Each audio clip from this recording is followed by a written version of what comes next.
to the Best Boys Film Club. My name is Michael. I'm here with Cody, our friend Olives, and Clip Farmer Calvin.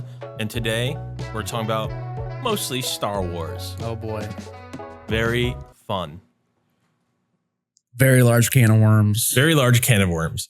I think before we even start, I mentioned to Oliver that I have a funny story that I forgot to mention during our Lethal Weapon episode. But Mrs. D, Jenny's mom, reminded me. So when Mrs. D was pregnant with Jenny, I don't know where they were, but they were skiing. Okay. And Gary Busey was there. So they took a picture with Gary Busey on like this top of this snowy mountain. And like, you know, Mr. D's taking the picture. He counts down. And as soon as he takes the picture, Gary Busey starts tickling the pregnant belly of Jenny.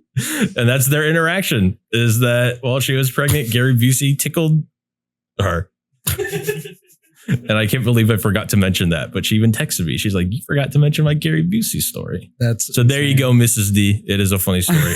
It's hilarious, actually.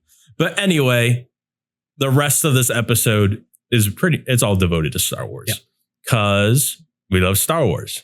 Yep. And The Mandalorian and Grogu comes out soon. Mm-hmm. Do you consider yourself a Star Wars fan? I've definitely fallen off. Growing up, my parents were big Star Wars fans. My dad had like the original run of action figures and all that. So that was something I shared with my parents growing up. And I loved it. Watched all the movies coming out. Episode 3 was the first PG-13 one.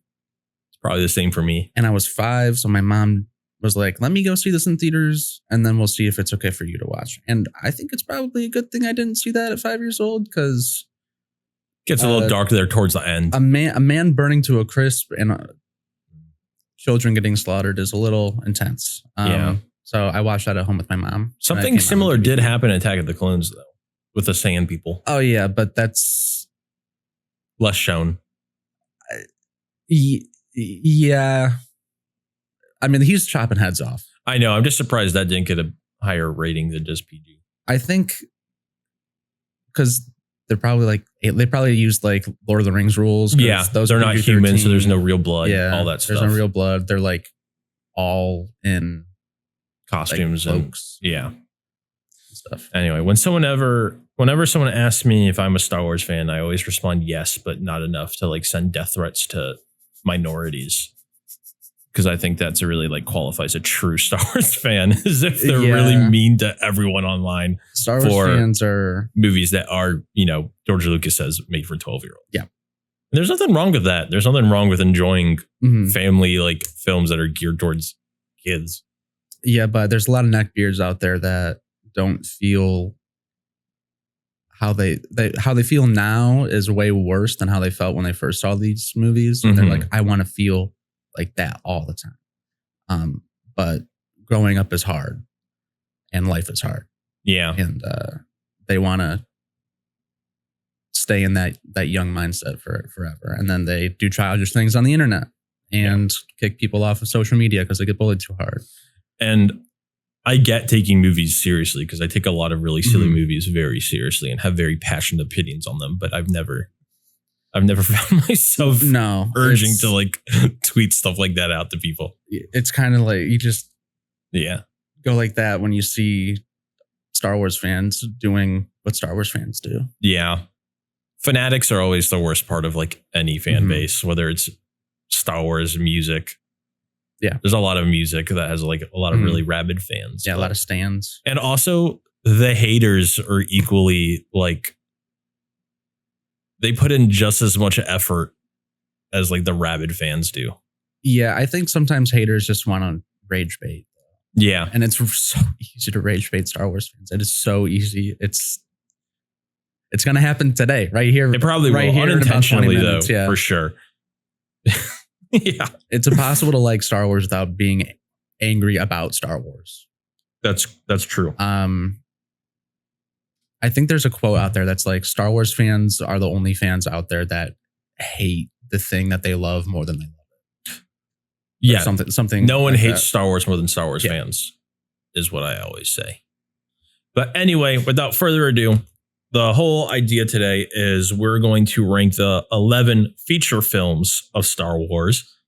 Cody's watched a lot of the shows. I haven't watched or finished a lot of the shows. So, Cody, you can obviously put your input for the shows, but I don't really know much about them. Except I watched all the Samurai Jack one.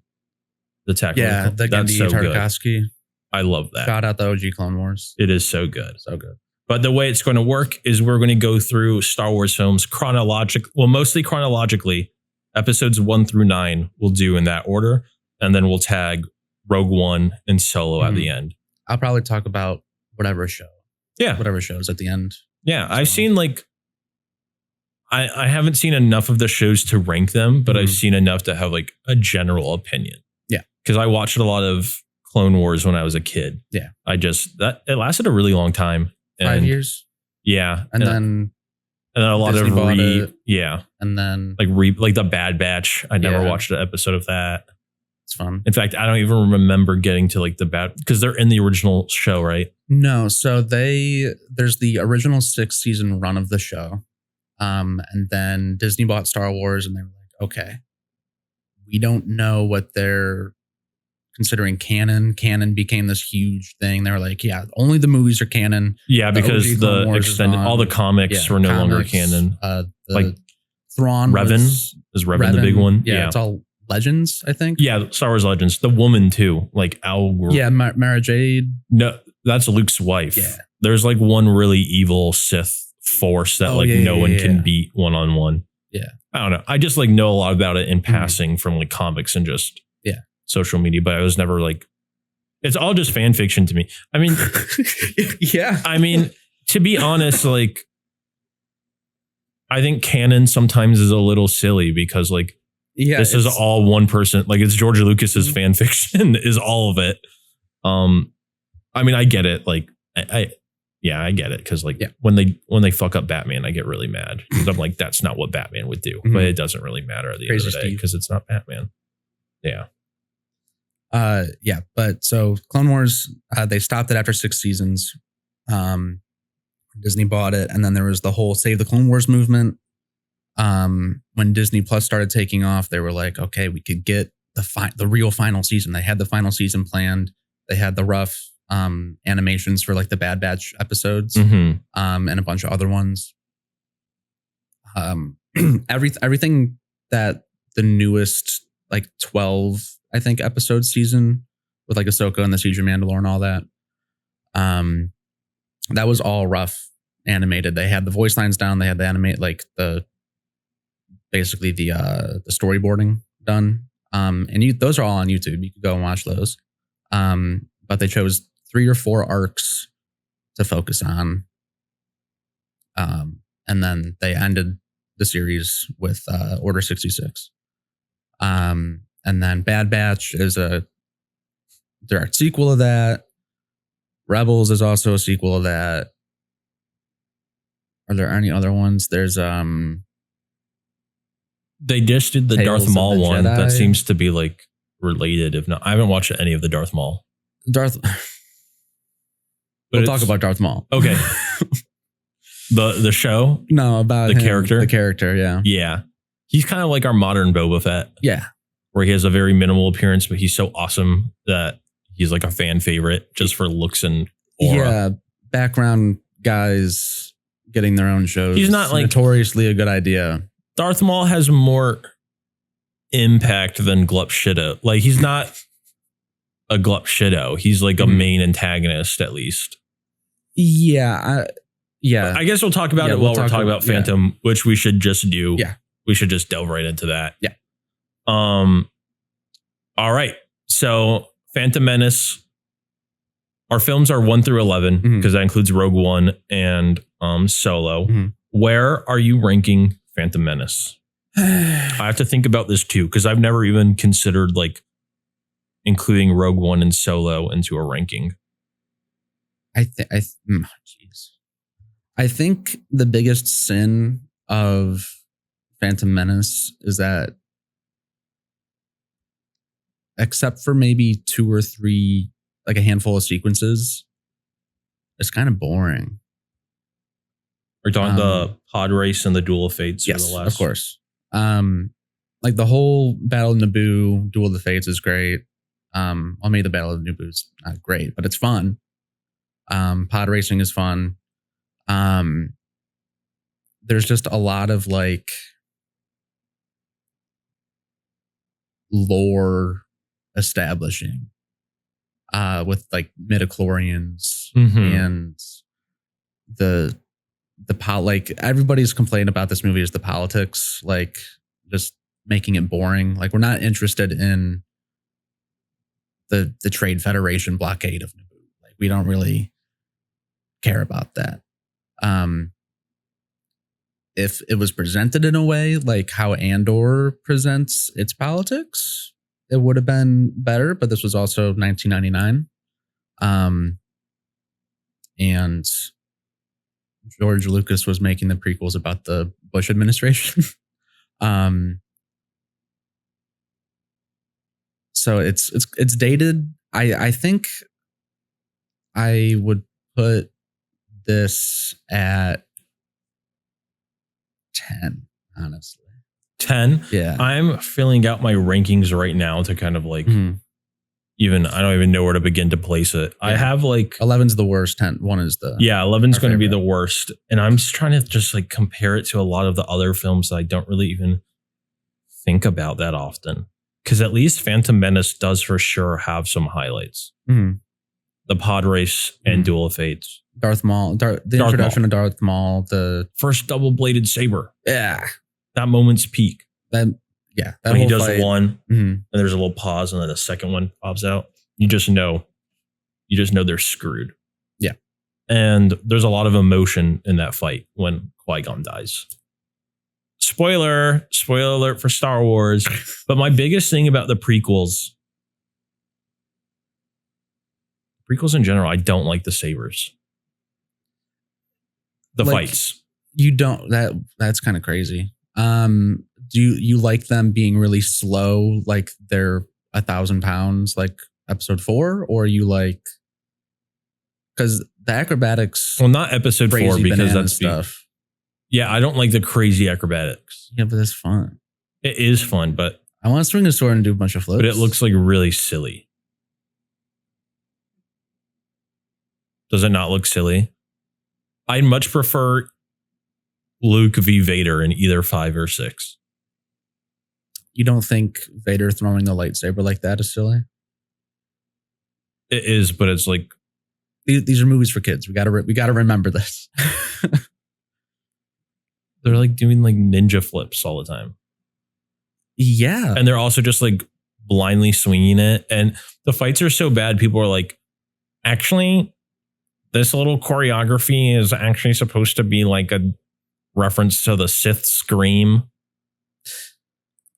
Or like when Anakin and Obi-Wan are just like doing this over and over. Actually, they're like building up their force power. So yeah, that's the thing with the prequels is there's so much like also, the Legends is just to explain why the prequels aren't it's bad. Like, you know how J.K. Rowling would always tweet like, yeah, they would just poop on the floor and then teleport it away. That like one character is in a wheelchair because she never says that he's not in a wheelchair. I remember that one.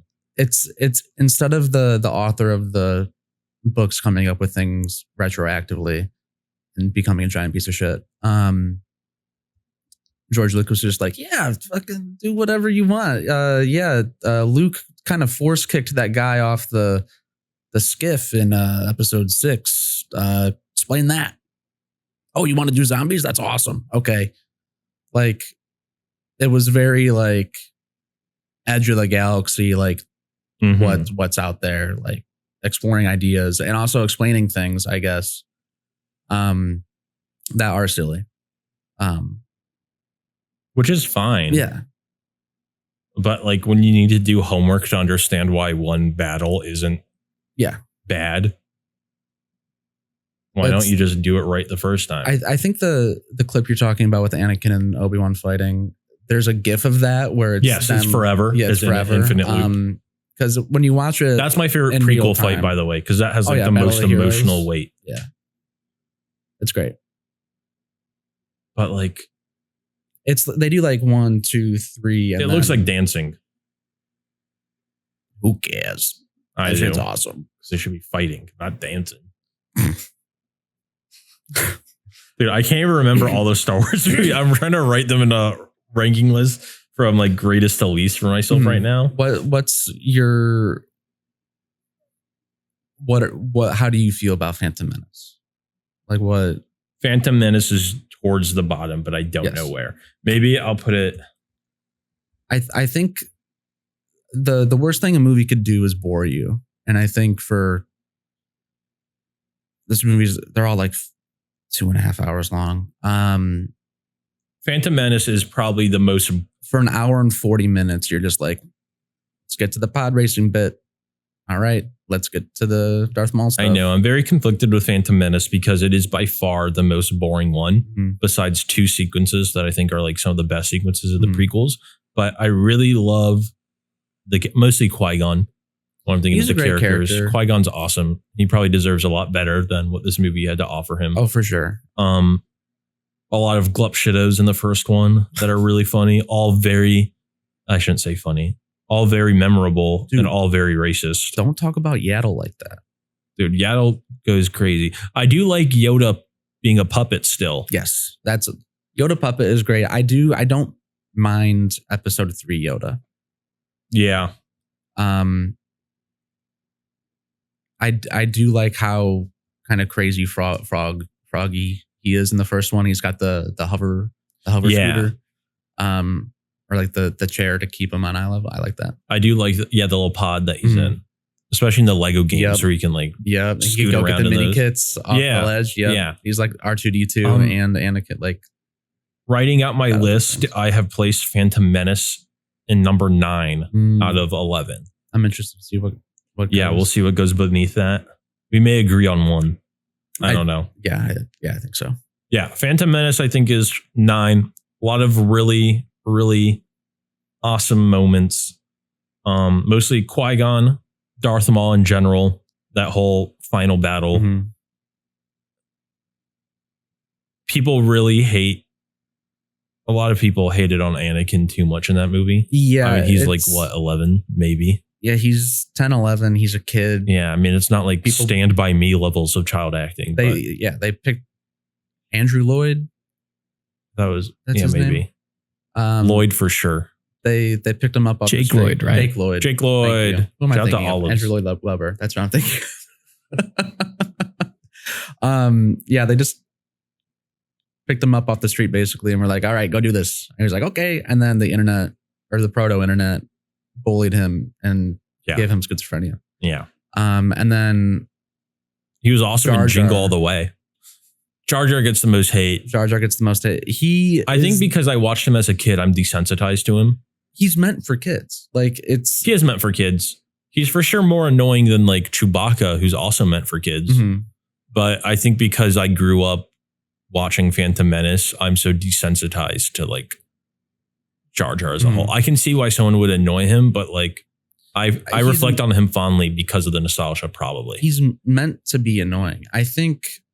Actually, I don't even like him. I just don't dislike him. Yeah, I'm neutral. Am I neutral on him? I don't know. I kind of roll my eyes when I see him. The Lego game, he came in clutch because he could have that high double jump. So that boosts him up for sure. Yeah. I finished Andor season 1 last night. Shout out. And Andy Serkis is in that, and he also plays Snoke, and we'll get to that. But Ahmed Best, I forgot he's Snoke. Yeah, Ahmed Best, who is the actor for Jar Jar, also got a second chance in Star Wars. He's the Jedi Master who saves Grogu from Order 66 and the Order 66 flashback from Mandalorian. Is that season 3 or is that Boba Fett?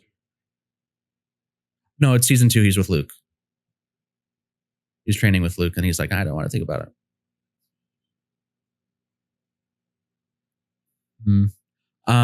That's crazy though. Yeah. He got overhated because that wasn't him. That was the character. Yeah. Like he did what he was supposed to do.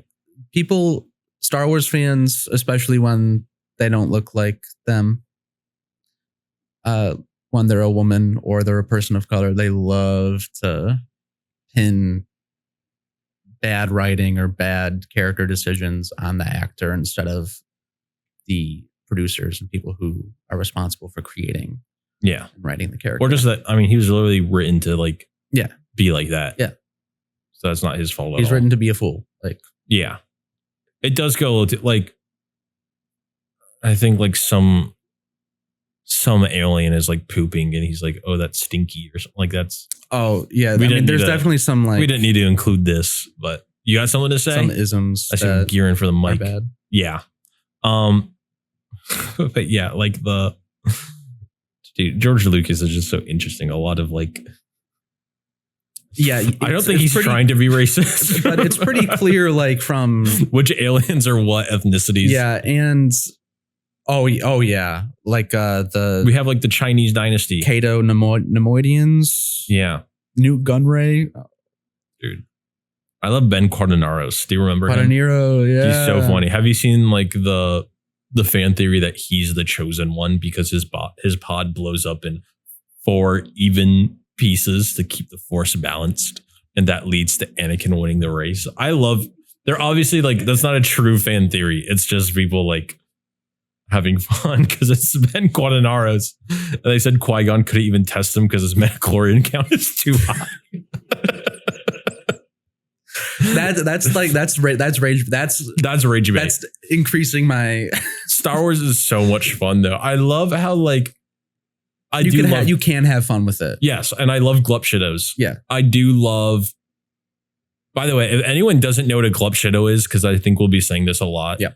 A Glup Shitto is like a term coined by a tweet where they're making fun of Star Wars fans, saying every time a new Star Wars trailer comes out, a Star Wars fan is like, "Oh my God, Glup Shitto is back." So that's basically a reference to a really niche background character who kind of have his, I guess, for like Star Wars fans, an iconic look. Yeah. And then we retroactively give him so much lore. I think in Return of the Jedi, they like use a skull at some point, or maybe Luke uses a skull to like throw it at the Rancor or something. Oh, yeah. And that skull in Legends has like a backstory of like a really wealthy guy who get like, it's just so silly, but it's fun. It's the fun part. Yeah. It's of the insanity of Star Wars. It's the fans and the writers running with things the fans care about, think is fun. Like, I think it's mostly that like, and they just like expand that world building. I think it's that they were the fans that became the writers. So it's like, I remember this character in the movie. So now that I have a chance to write, I'm going to give him more detail. It's like Sam Witwer, the guy that voices Darth Maul in the animated stuff. Yeah. Out nerding Dave Filoni. Yes. I love Babu Frick is one of my favorite Glup Shittos, and he's returning from Mandalorian and Grogu. There are 2 reasons why I'm going to see Mando and Grogu. Mm-hmm. One is because of Babu Frick. Mm-hmm. The other is because of the AT-ATs crossing like the Alps. Have you seen the clip that they released? No, I don't want to. Don't watch it. Is it really bad? I'll wait for the theater. Yeah, it's bad. Because I assume we're going to talk about Mandalorian on a future episode when we finally are able to see the film. Yeah. Anyway, okay. Okay, so back to the ranking. I put Phantom Menace as number 9. Where is it on yours? It's at 10. It's at 10. Okay. So we I think we're on a similar wavelength. Yeah. Do you want to like write it down to keep track? That's probably a good idea. Yeah, just open up a new page and do whatever. Pick whatever pen. Uh-oh. There's no spoilers. It's Cody Michael fanfic. It is, dude. A lot of it. That's the main thing I write. Yeah. Write 1 through 11. Like, okay. He's got this. Just out of curiosity, Olive, so where are you ranking Phantom? Yeah, probably pretty low. Probably 10. Yeah. Cody. I've got no... You know, it's so funny. Grew up with the prequels, but I have no nostalgia for them, really. That's fair. They're just boring. They do not hold up for me. I know Oliver is going to disagree very strongly with at least one of my rankings just off a previous conversation. Calvin, what is your ranking for Phantom? I like Phantom better than Clone Wars. Interesting. Attack of the Clones? Yes. Okay. So I would rank it higher, but I don't know exactly where that would be. That's fine. I think that's fair. That's a good segue for Attack of the Clones in general. Yeah. Yeah, it's interesting because Attack of the Clones is bad. It's bad. But I think it has it's more fun. It's not boring. Attack of the Clones is a lot of fun. Yeah. It is entertaining from beginning to end, regardless of quality. The Anakin Obi-Wan dynamic is great. Obi-Wan getting all of his rivals, getting Jango Fett in this one. Jango, that scene's so good. Kamino is just so much fun. Really, all the atmosphere. I really love the worlds in the prequels. Mm-hmm. Mostly because I probably played a lot of them during the Battlefront, like the original Battlefront days. And Lego Star Wars. Kamino was so atmospheric. When it was raining, Mm-hmm. it was like you were in a war. Okay. A true war. Like it's you and them. Yeah. I think what really lowers episode 2 for people is that it's bad. well, yes, but I think it's mostly the dialogue in my opinion. Dialogue, and Hayden Christensen and Natalie Portman don't really have super great chemistry. Mm-hmm. I don't think they were helped a lot. No, George Lucas as a director is something. And this was Hayden Christensen's first big thing. So he's kind of overacting a lot. He's doing a lot of crazy delivery and facial expressions. Anakin is? Yeah. Hayden Christensen? Yeah. That's interesting. Like the most critiques he usually gets is like, what are you farted and it was audible.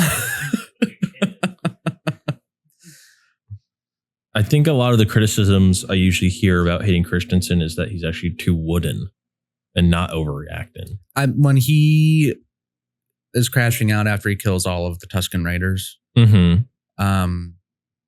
a meme where like his crying face. Like, yeah, his crying face, and he's like, "I slaughtered them," and then people just blew that facial expression way up, and like his mouth is huge. Okay, you can't also just like take one frame and just say like, but like, I mean, I think it worked. The overacting there works because he's like distraught. He's like, "Oh my god, I just killed all those people. I can't believe I did that. I'm supposed to be a good guy." And the children too. Yeah. I don't like the love dialogue, the flirting, whatever it is. That is the worst part of the film. Yeah. 100%. Did you put it in like a spot out of 10 yet or 11 yet? Yeah, I have. Where is it? It's at 9. It's at 9? Yeah. For me, Attack of the Clones is at 7. Because, okay. Oh, I forgot to consider other movies. Okay. Reassess. Oh. We're going to cross that bridge when we get there. Okay. You'll readjust it. I'll readjust. I think I'm pretty confident in my list, and you'll see as we go through my list that I respect, regardless of quality, I respect when something tries to be different and when something's at least like entertaining. Yeah. Attack of the Clones is for sure entertaining. Yeah. Kamino, the Droid Factory, the opening chase with what's her name? The woman? The woman about the shape-shifting bounty hunter. Obi-Wan diving out a window. Like a psychopath. Amazing. Death sticks. I love There's Obi-Wan. a lot of there's a lot of Glup Shittos in this one. There's a lot of Glup Shittos in this one. There's a lot of good, like at least iconic quotes. A lot of them are good quote. Like the death sticks, I think is like funny interaction. You want to go? A lot of it is bad, like the sand one. Yeah. Obviously. But it's still memorable. So that like Ewan McGregor carries. Ewan McGregor does every carry. Scene he's in, he carries. But he carries a lot of films. But he for sure does this. I think all of Kamino is awesome. I love like the final battle. I love the clone introduction. Yeah. I love the mystery of the clones. Where they're like, that one Jedi ordered his army, and they're like, no one knows who this. Like, what are you talking about? Yeah, I think there's a lot of entertainment value. I think it's just a fun movie in general. I love all the characters. The worst part is for sure the dialogue, specifically or mostly. When they're on Naboo. Yeah, I'd just say between Anakin and Padme in general, which is unfortunate because that's a major plot point for just the whole series. Yeah. Yeah, but all of that is like, it's definitely a lot of peaks and a lot of valleys. Mhm. Because we get Obi-Wan like investigating Kamino and then following. We get Dooku in general. Dooku is great. Django. The We see space. We see Yoda Space fight for the first time. Yoda versus Dooku. The is Django great. bombs that you said, that space fight is awesome. Everything on Geonosis, honestly. Yeah. When the clones come in, the clones are, I think, my favorite part about Star Wars in general. Yeah. That's not because there's a clone named Cody. I promise. They're just really cool. So the only character you know named Cody? Because I can think of like Surf's Up. Well, yeah. But you just like Commander Cody a lot? Yeah, I like Commander Cody a lot. Mostly for his name. Well, yeah, and he also has he's got cool armor. He's got a jetpack. That's fair. Yeah, he's got a cool scar. But when the clones laser the big sphere ship, and then it crashes, and then the sandstorm happens. That's my favorite moment of the movie. Yeah, like the lasers in the sand, and just everybody getting really really dusty and dirty. Super battle droids are introduced, and those are iconic. Yeah, I think all the Death Star is hinted at. Yeah, all of Kamino is for sure my favorite part, and then after that, I love like the Coliseum battle. Especially like the big monsters that all have names I don't know the name of. The Reek. Is that one? And that's the stick bug the one? Rhino. Oh, okay. One. The stick bug one is it's on Felucia. You have to fight it in Star Wars Battlefront 2. Okay. I don't know. Anyway, I like that. For me, overall, Attack of the Clones, I recognize it's nowhere near the best movie, nowhere near the best Star Wars movie, but it's for sure one of the most entertaining. I think the good outweighs the bad in my opinion. So I'm glad that it's in my 7. I'm confident with that. Yeah, it's going to be at 9 for now. We'll see what happens when we get to Solo and where that ends up. Yeah. Moving on to episode 3, Revenge of the Sith. Any idea where it ranks for you? It's my number 1. That's your number 1? I love this movie. Revenge of the Sith? Yeah. Are you forgetting? Am I forgetting the original 3? No. Are you forgetting? Okay. No, I think. By the way, I'll say it's ranked number 3 for me. Okay. So I'm not upset with you. I also hold it in high. I like it. I love Revenge of the Sith. Yeah. I recognize there's a lot of clunkiness in it. Yeah. But overall, there's a lot of emotional weight between Anakin and Obi-Wan. I like Anakin's turn to the dark side. A lot of people say it's rushed, but I don't. Earned. I don't think it's a rush at all. The second movie, we see him murder a bunch of children. So I don't know what people are talking about. We know who he turned. We know who he is. We know he's evil. We can see that the Jedi just whether he recognizes that they're corrupt and blind, and they are, and then Obi-Wan realizes it. And they're just just let him be master, bro, or whatever. Yeah, it's a title. Just let him have the title. Just let him have the title. He's already like your number 1 general. Mace Windu is blocking him hard, like for no reason. So you guys have this guy that like you sense a lot of anger in him, and you're just like now making just like purposely pissing him off, and you're isolating him. Yeah. So I think a lot of people think his turn to Sith is rushed. I don't know. He's been manipulated by Palpatine for 10 years at this point. Yes.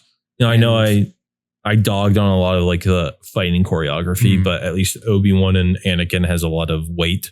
Yeah. Mustafar is an awesome atmosphere for it. Yeah. I wish the reason why they didn't give Anakin a red lightsaber at that point was because it would blend in with the background. They do in the Lego game, I think. They do in the Lego game. And I wish they give him the yellow Sith eyes. Yeah. After he kills all the Separatist leaders, and that's awesome.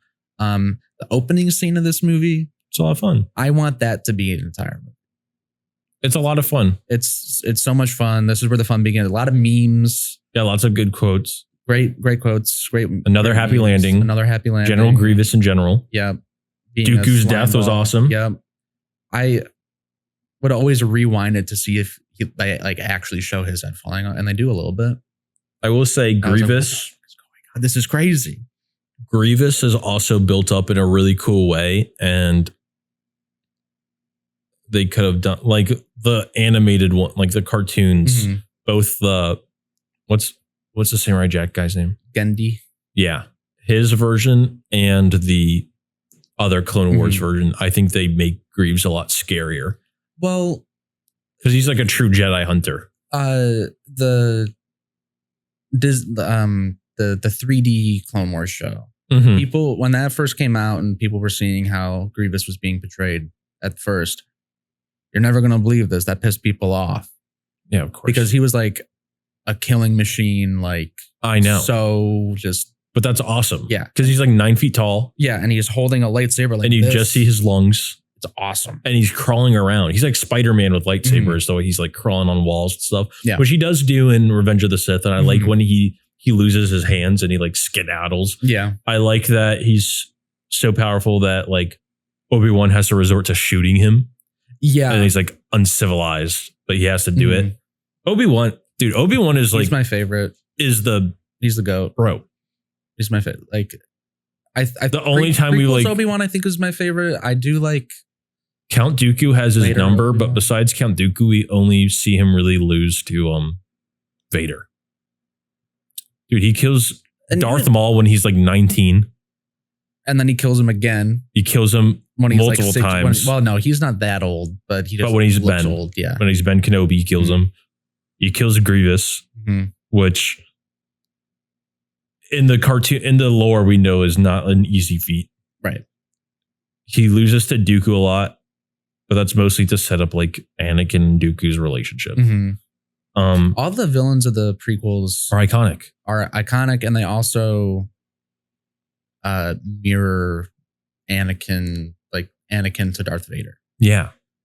Because Grievous is like a cyborg, like fully like Yeah. bought in. Yeah. Dooku is like the fallen Jedi. Darth Maul is just like the lackey, I guess. I love how Grievous also isn't force sensitive. He's just like yeah, he's just that such a scary. crazy killer. Yeah. Yeah. And I mean, Obi-Wan really only loses to like Darth Vader, and that's By choice. Darth Vader. Yeah, but Darth Vader is also like peak villain. Yeah. I mean, he's Michael Myers. Yeah. Everything they've done with Vader since like when we like in the in-between time, like in between 3 and 4. Mm-hmm. So like in Rebels. There's a lot of weird power scaling that goes on in Star Wars, but Yeah, Vader but for sure is he a most horrifying is person. just like hitting people with a hammer. Like, Yeah. He can't be stopped. He And is- I think of him as just him as the Space Michael Terminator. Myers. Yeah. He's so scary. Is just that's And he's good. just cool. He is really cool. I mean, shout out to James Earl Jones, rest in peace. Mhm. That voice is just so good. Yeah. The black samurai look is Mhm. so good. His voice is like not just in the voice, but the breathing. Yeah. Is so all good. the effects. Everything about Vader is just like and the peak suit's meant design. to torture him. What if Palpatine trusted him and I know. didn't have the suit torture him? What if he wasn't held back by the suit? What if he never got his legs chopped off Yeah. and both his arms chopped off? Just burnt. The more you learn about Vader, the more you realize he's like the scariest person in Mhm. here. Yeah. All right. But yeah, GOAT movie. I could watch this movie. If I only could watch one Star Wars movie, it would be this one. I think that's only semi crazy. I mean, it's my number 3. I love Yeah. Revenge of the Sith. It's a little key jangly, but Yeah, but that's in okay. the way that it's like, It's a family yeah, film. it's a war. It's a family film, but it's also like family got film. a dark side Yeah. to it, you know? A lot of Uh-huh. family films do, right? Yeah. But there's so much going on in the background. There's watched, a lot going I on. watched the Clone Wars for Obi-Wan and the clones. Which Yeah. is because of this movie. Revenge of the Sith does have a lot going on, but I think it's balanced surprisingly well for what Mhm. it is. I know a lot of people I'm probably desensitized to certain things because of like I grew up with it. I don't even look back on it with like a lot of. Out of the three, I think I look at Attack of the Clones with the most nostalgia. Mm-hmm. Revenge of the Sith, I think, is like the most genuinely solid of the prequels. I have a lot of nostalgia for this. When I was like at the summer after this movie came out, there was like a heat wave that came through. And my power went out. And it was my birthday, and we all, me and my friends, we went to the basement.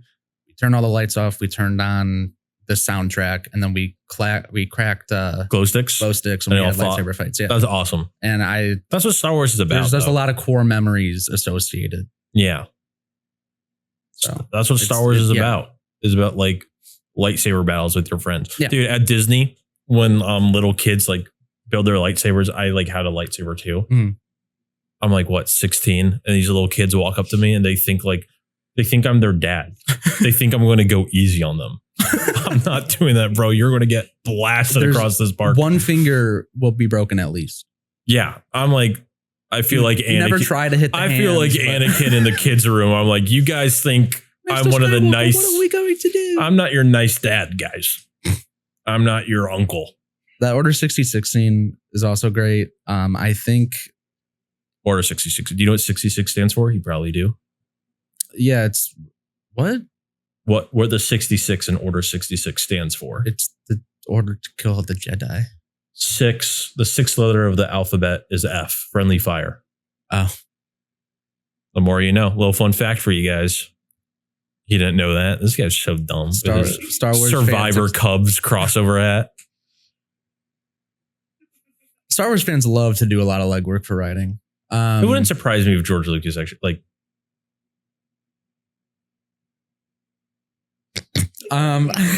Yeah, so that's not like a crazy complex code. No, but it makes sense. I don't give him a lot of credit, I guess. And I think he made your favorite movie. That's not true. And it's not even the best of the series.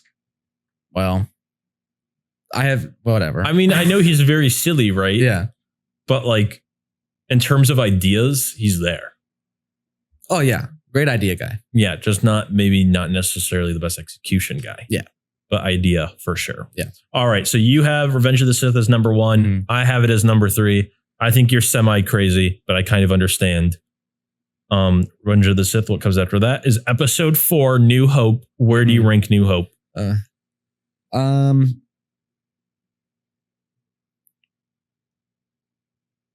on, dude. This is a little. I think I'll put it at 3. Okay.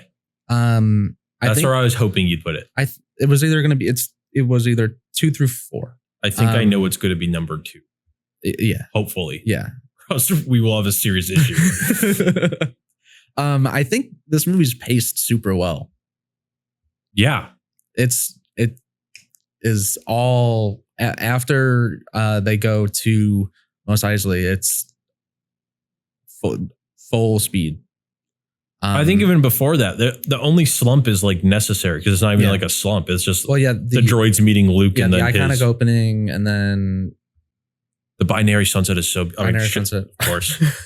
Binary sunset may be my favorite shot in film, mostly because of nostalgia. Yeah, but also it's just like peak, like Star Wars New Hope is peak hope, and like just Luke looking up at that, what's ahead of him, having to move on. He doesn't know his whole life's about to destroyed. He doesn't know that like he cares more. He is more upset when Kenobi dies than when his aunt and uncle who raised him. He cares more about Obi-Wan than the people who raised him, but that's okay because he's Obi-Wan. So can you really blame him? He's all of our dad. He's everyone's uncle for sure.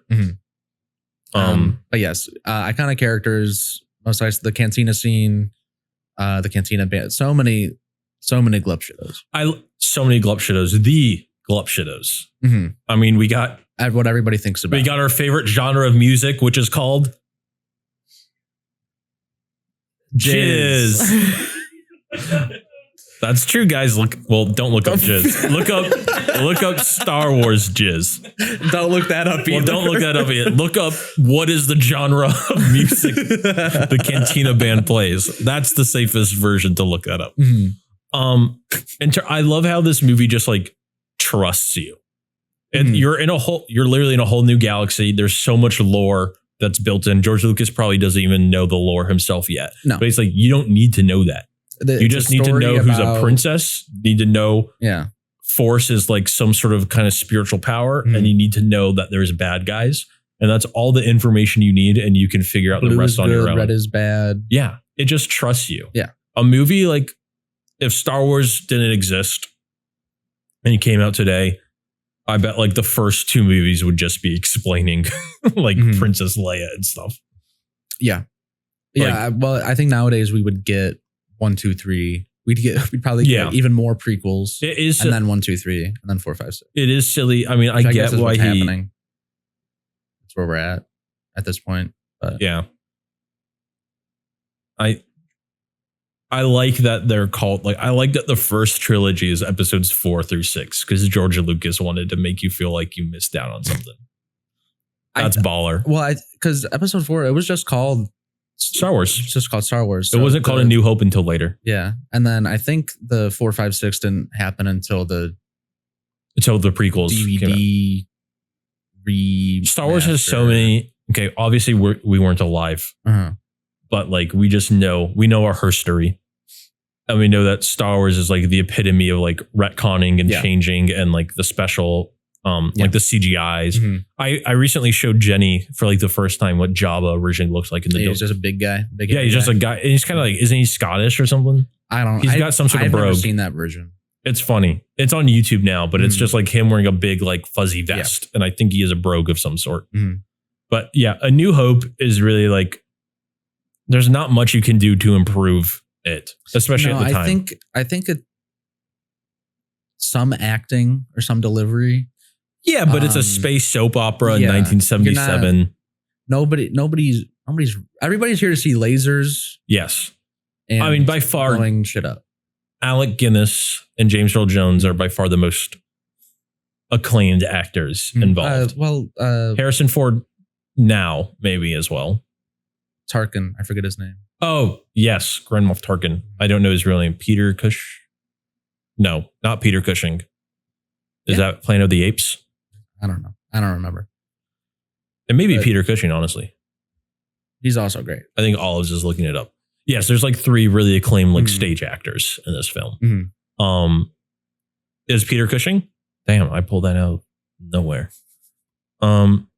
Yeah, this movie is so much fun. There's not a lot to be improved in my opinion. Yeah. I think it's just like the prototype of a family adventure film. And also just... It has heart for sure. It's got heart, and then also it didn't have like the full faith of a $1 billion budget. No. Whatever, because it's not, they didn't know. So the way that they did everything, all the matte paintings, all of the production design is top notch. It's incredible what they were able to do with the budget that they had.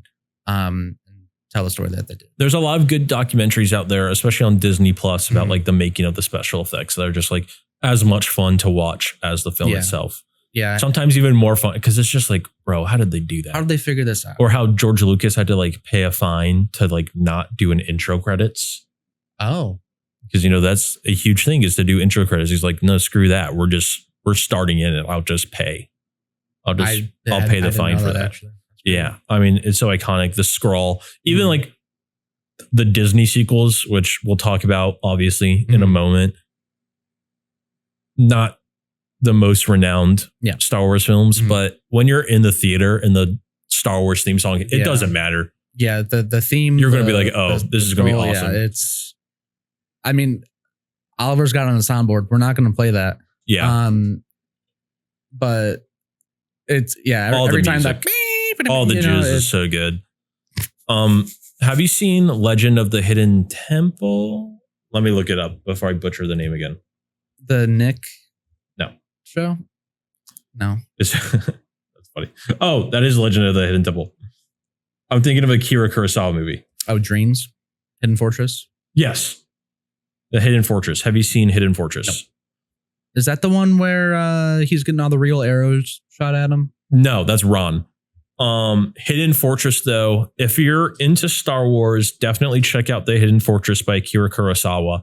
It is basically the movie that George Lucas, he Ripped it off. He ripped it off. And Dreams. Certain parts. Kurosawa's Dreams. I haven't seen Dreams, so I can't speak on that. But Hidden Fortress literally has a princess who's obviously Leia. Mm-hmm. The main two guys are two kind of like bumbling comedic relief foot soldiers who are obviously R2-D2 and C-3PO, Mm-hmm. the way they banter with each other. There's an Obi-Wan character. Because if you don't know, Star Wars is just like a mixture of cowboys and samurai. Yeah. And those two genres are also. Yes.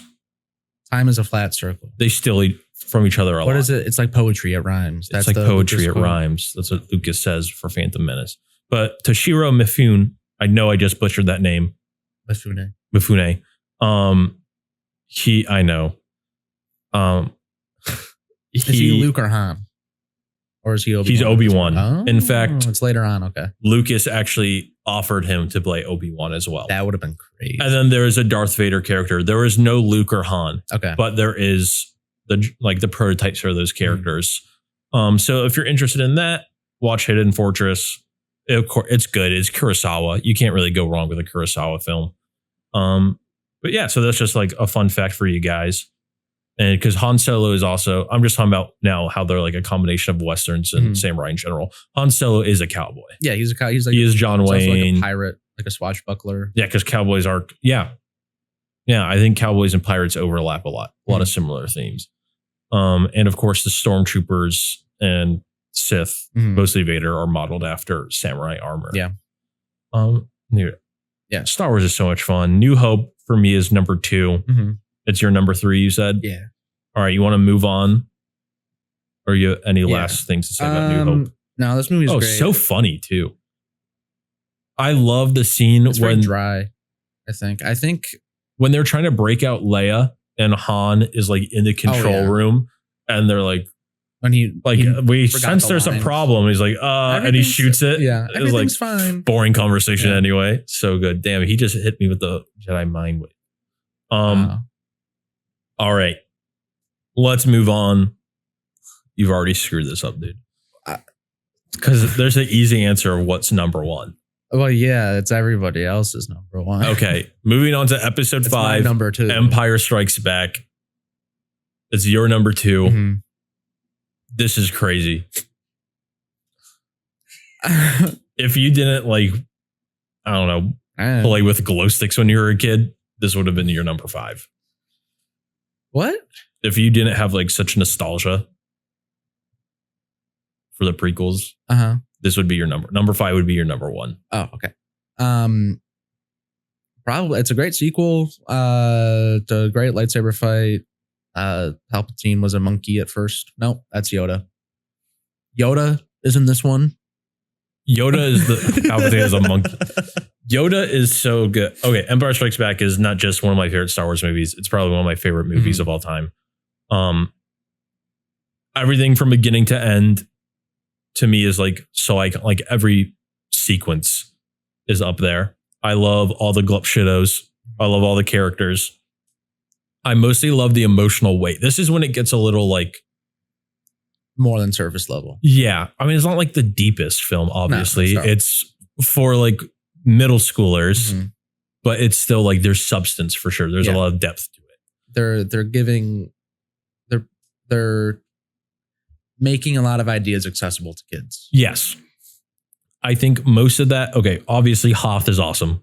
Yeah. It's so pretty. It's snow. Yeah. I do think it goes on for a little too long. And that's fair to say. But the AT&T's and T-Mobiles and the Verizons in it are so good. AT&T's. They're iconic for a reason. Yeah. They're awesome. That is great. I love the Tauntauns. I thought they smelled bad on the outside. Yeah, that's great. I think before the Hoth, the fight, the battle for Hoth, that there's too much. But I understand they have to. I think they're setting up Han's cave. Yeah, the Wampa cave is awesome. I think they're setting up Han Solo and Princess Leia. Yeah. But yeah, I think growing up and knowing that Mark Hamill was in a horrific car crash and Yeah. like facial reconstructive surgery. And that's why they were like, all right, he's just going to get mauled by a Wampa. polar bear, basically. And it's awesome. It's scary. It is scary. They were the worst in Battlefront 2.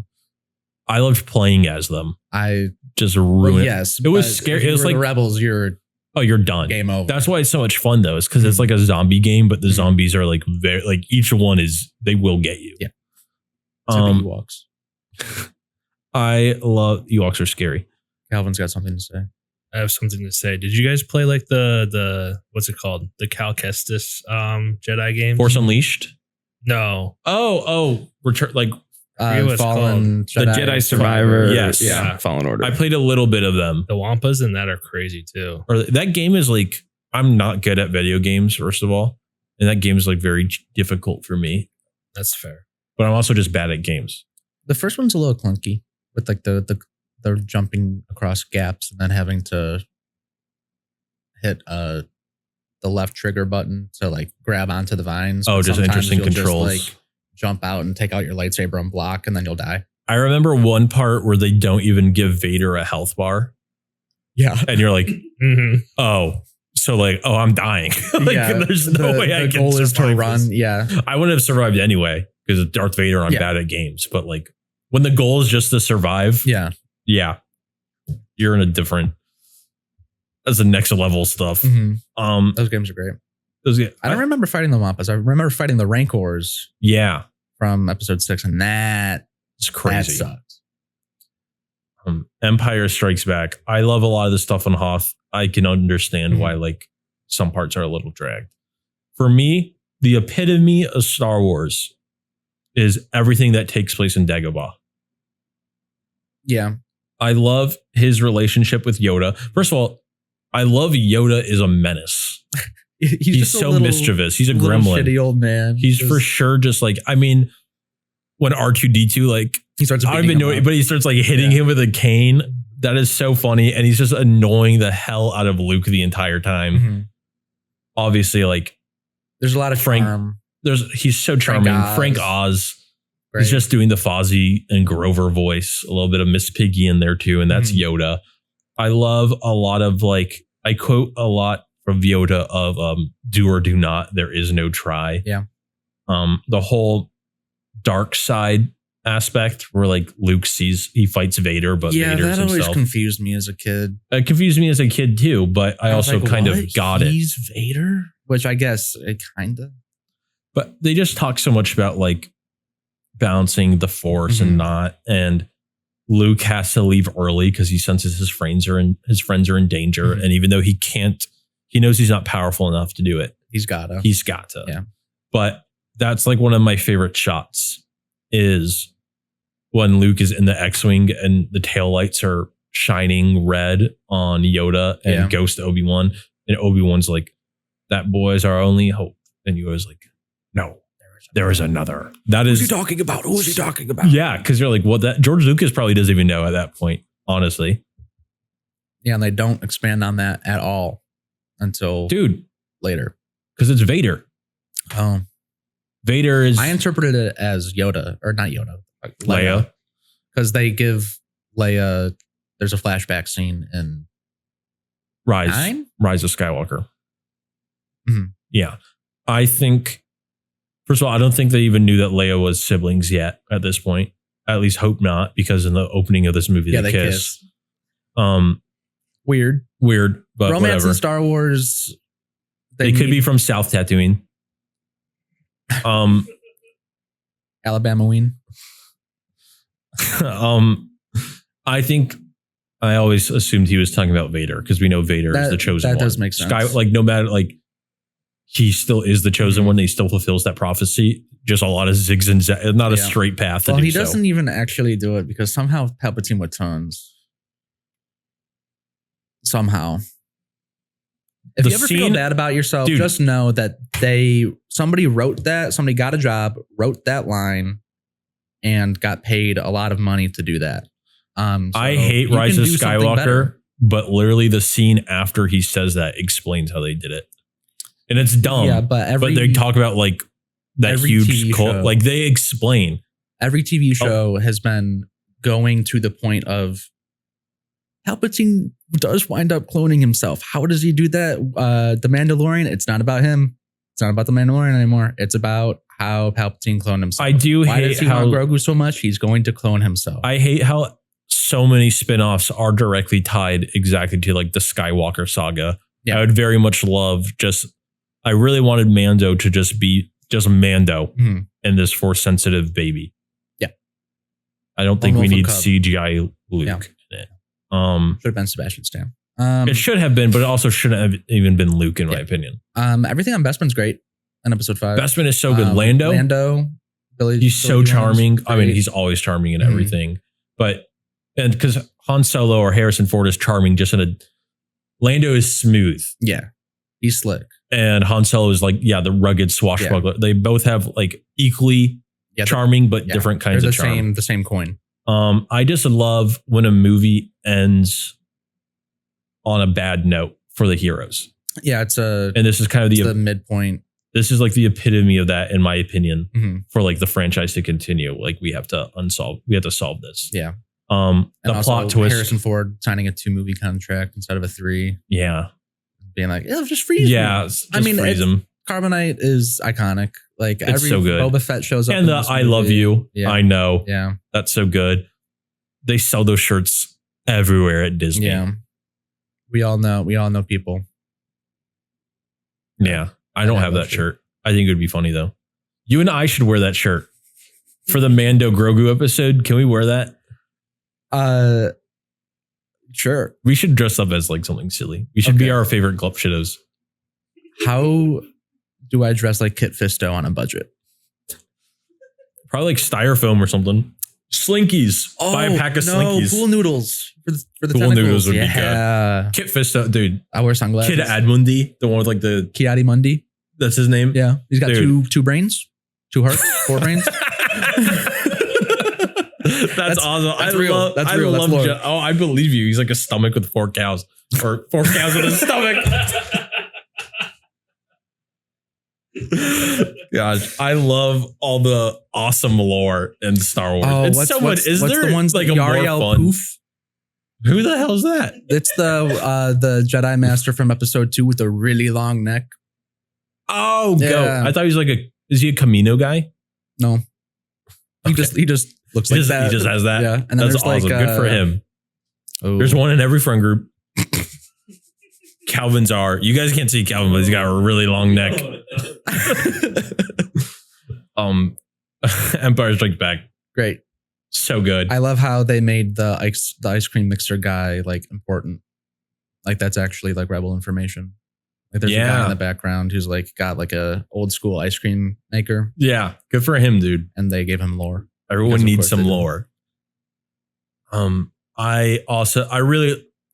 I really love Vader toying with Luke the entire final battle. Yeah. I think the atmosphere is very pretty as well. A lot of it Mhm. is like just following Luke as he's like slowly going through like different Yeah. tunnels and stuff. And you know Vader's gonna pop out at some point, but it's really beautifully shot. Mhm. Like their famous It's like a noir movie. Yeah. Yes, exactly. And like the stance they have Mhm. with like Luke is like hold like 2 hands on the saber. And then He's just so down ready. here. And Vader's just one-handed, Yeah. like God, and it's all black, but you just Yeah, see the the glow of the silhouettes. sabers and the silhouettes, The and lighting, the steam. It and the cooks, steam, the dude. atmosphere, the whole catwalk sequence. Yes. Just the one catwalk jutting out into the abyss. Oh, it's And so of course, good. the iconic plot twist that like Yeah. everyone knows, even if you haven't seen it. The most misquoted Mhm. famous quote. Because Yeah. everyone says, Luke, it's no, I am your Yeah. father. That whole thing is so much fun. Dude, shout to Empire Strikes Back. Crazy it's not your number 1, but at least it's your number 2. Empire Strikes Back to me is just Mhm. Star Wars. And like I said, Yeah. I love when things end on a bad note. Like for Avengers, I haven't watched all of the MCU but I know the comics. So Yeah. it's Infinity easy for me to War. jump in and out. Yeah. But Infinity War, I don't even think that's like the best MCU movie. Mhm. At least they lose. They'd never lose. Right. If you want people to be hyped for your next movie, have them lose. You know? Because they're like, how are we going to get out of it? Like, the odds are impossible. Are you saying they do lose in Infinity War or they don't? They do. They do, but there's definitely, I think one of my problems is that like Thanos dies like 2 times back to back. If you put the end of Infinity War and the beginning of Endgame, Thor kills him 2 times in a row. What? Yeah, you should have gone for the head. Thor, we know Thor can kill him. But Thor doesn't kill. Oh, yeah, I guess he does. When he like stabs him. He stabs but him he's not dead. and we think he's dead. Right. But like, I'm just saying that we have seen Thor twice be at least physically capable of going toe to toe with Thanos and getting the upper hand. But then he gets fat. He gets fat and yeah. But like, wouldn't you too? If you killed Thanos like twice? True. Shit, I'm fat now and I haven't even done that. Play Fortnite, yell at kids. The Fortnite scene is like... Make his depression a joke.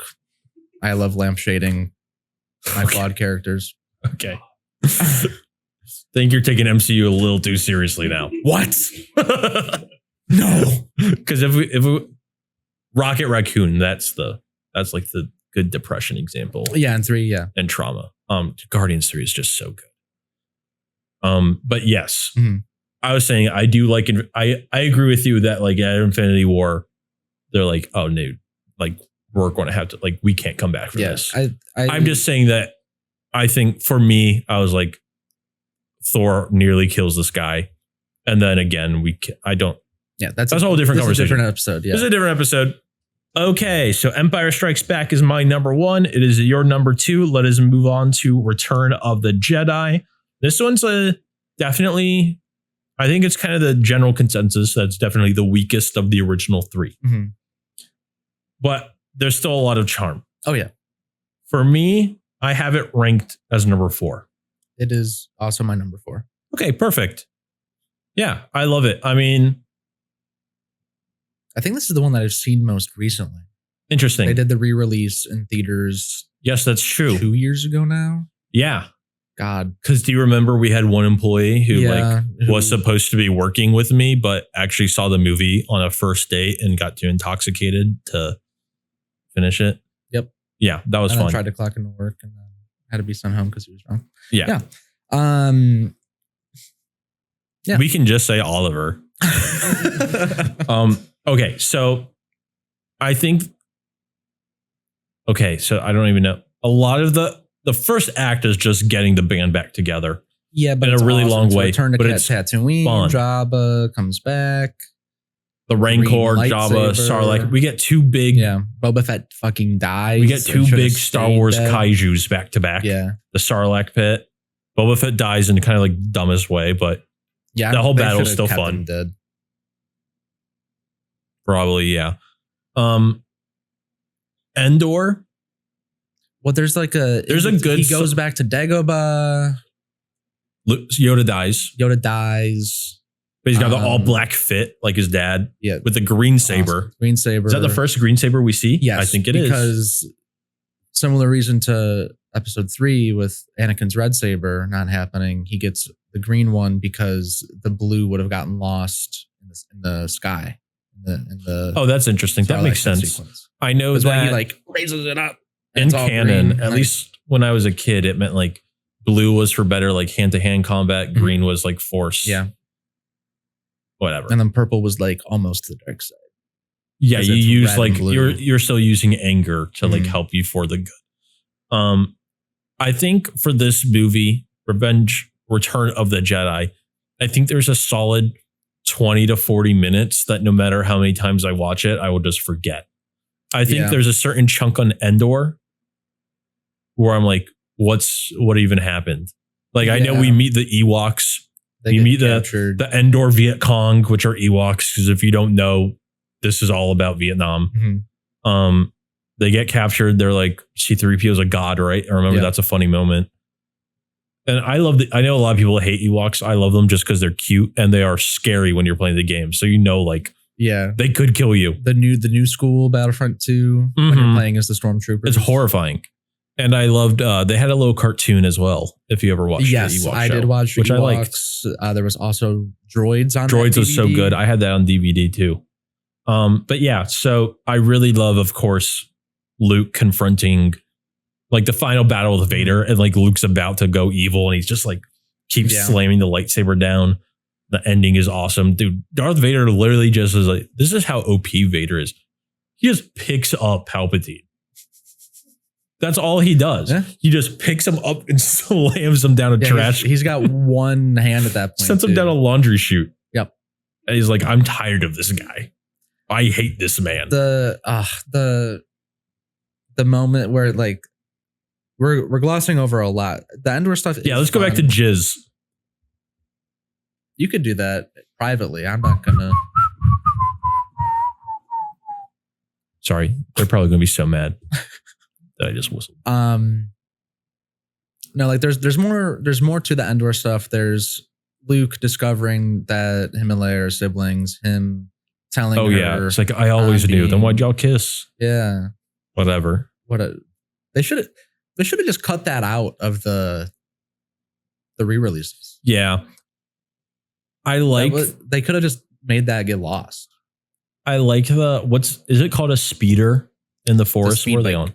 I like that vehicle itself, but for some reason it's a lot of fun. But like for some reason, that's like the one action sequence that I just always forget happens. I forget about. And who is it? Is it Luke?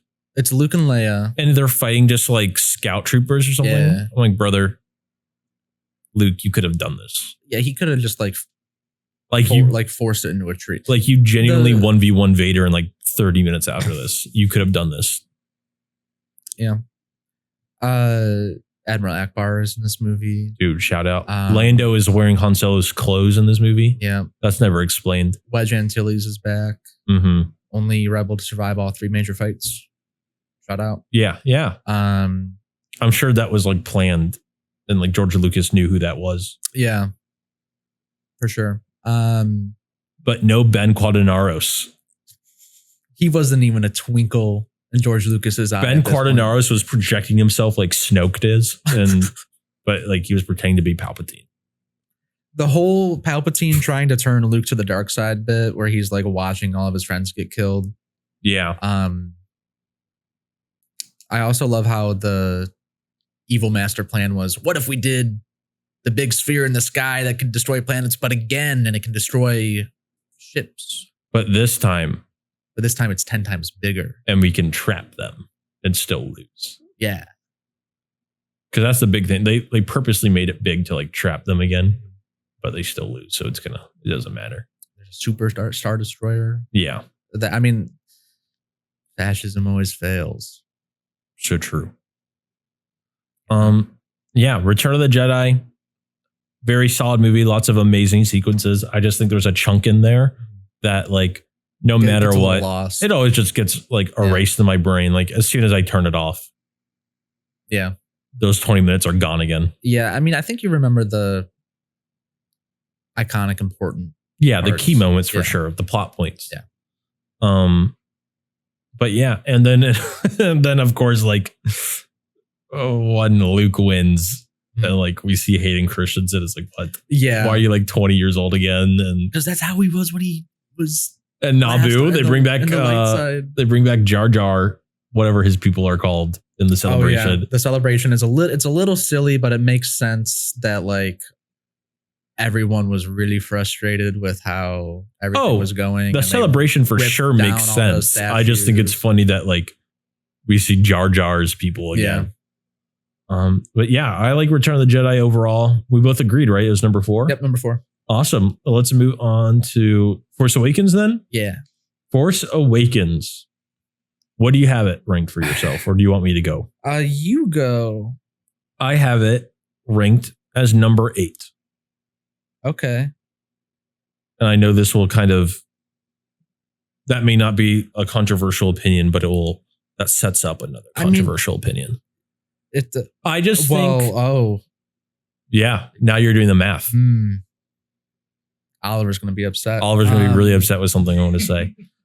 The thing that Force Awakens is fine. Mm-hmm. And it is obviously borderline a remake of New Hope.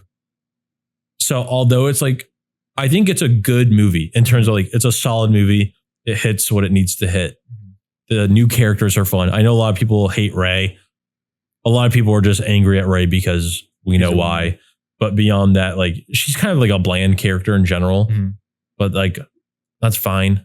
I like Finn. She's just like a desert rat. Yeah, I still like her. Like, I think they really dropped the ball on her arc. But as a character, she's fine. They didn't have a plan.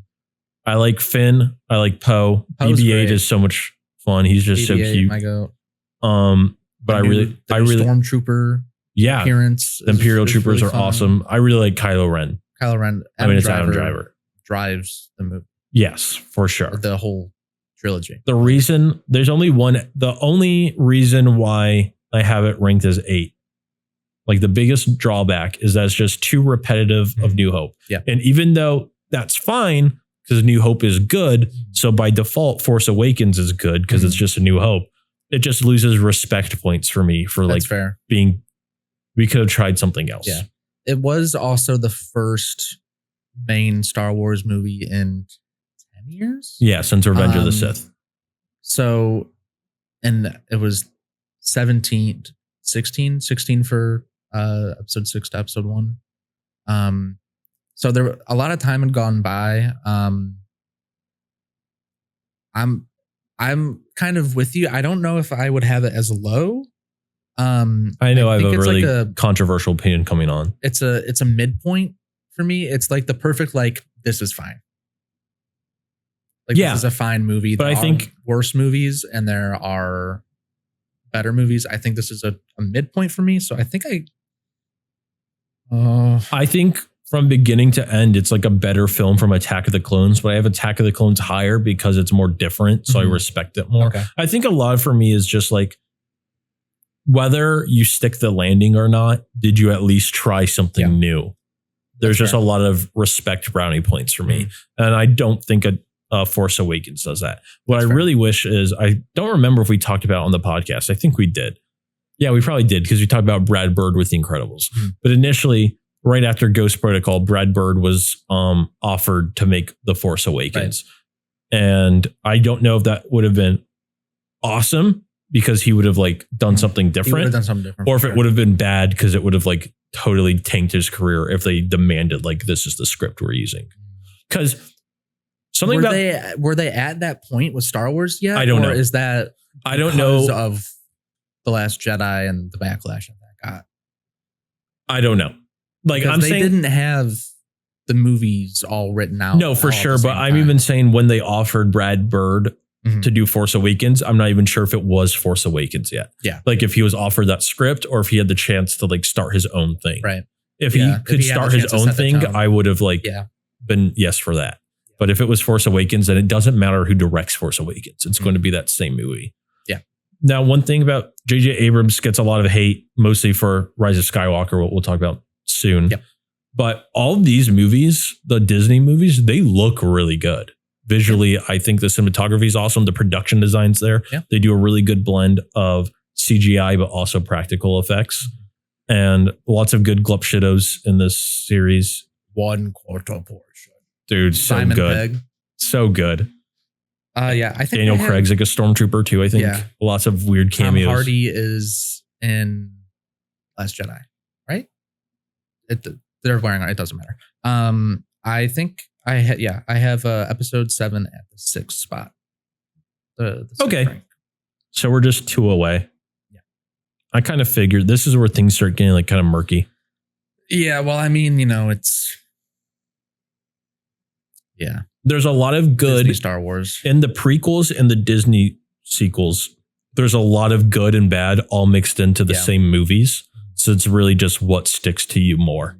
For me, a lot of the prequels, the good outweighs the bad. Yeah. For Disney sequels, that's kind of odd, but I'm not that a lot of people, you know how people are like, this movie ruined my childhood. Like, no, it didn't. No. You can still watch those movies and it's like perfectly fine. I'm not that invested. Like, I can watch the Disney sequels. I'll think like this isn't that good, but still solid enough to like entertain me. It's something that you could throw on in the background, look up and be like, oh yeah. Yeah. Watch for 15 minutes and then zone out again. Yeah. For me, there's really not much to talk about Force Awakens because it's just a definition of mid for me. Yeah. All right. So do you just want to move on to Last Jedi? Yeah. I think this will be this out of the way, I guess. This will be the biggest one. Where do you have it? I have it as number 6. Oh, I thought because there's 2 below episode 1, right? Yeah. Episode 1's at 9. Yes. Okay. Okay. So I thought no. you were gonna put it at the worst. The lowest slot. No, The Last Jedi is by far my favorite of the Disney sequels. Mm-hmm. But the Disney sequels are by far my least favorite of the 3 trilogies. Mm-hmm. So the reason I like The Last Jedi, at least in comparison to other films, I know I like The Last Jedi a lot more than a lot of Star Wars fans.